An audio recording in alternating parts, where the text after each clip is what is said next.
मित्रांनो नमस्कार। मित्रांनो, उद्धव ठाकरे आणि देवेंद्र फडणवीस यांच्या भेटीवर उपमुख्यमंत्री एकनाथ शिंदे यांनी आपली प्रतिक्रिया दिली आहे। मुख्यमंत्र्यांना कोणी भेटू शकते।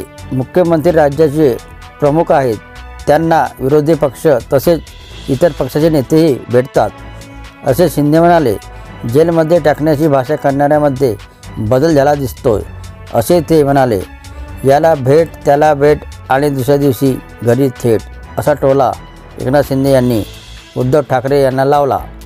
विरोधकांनी सभागृहात आपली मत मांडली पाहिजे, असे आवाहनही उपमुख्यमंत्र्यांनी केले।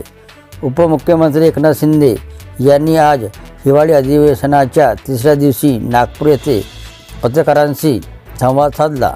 यावेळी त्यांनी उद्धव ठाकरे आणि देवेंद्र फडणवीस यांच्या भेटीसह विरोधकांकडून EVM बाबत असलेल्या आरोपावर भाष्य केले। 2004 आणि 2009 मध्ये काँग्रेस जिंकल्यानंतर त्यांनी बॅलेट पेपरवर निवडणूक घेण्याची मागणी का केली नाही, असा सवालही एकनाथ शिंदे यांनी यावेळी उपस्थित केला। तर हे होते मित्रांनो उद्धव ठाकरे आणि देवेंद्र फडणवीस यांच्या भेटीनंतर उपमुख्यमंत्री एकनाथ शिंदे यांची प्रतिक्रिया। व्हिडिओ आवडला असेल तर चॅनलला सबस्क्राईब करायला विसरू नका। जय महाराष्ट्र मित्रांनो।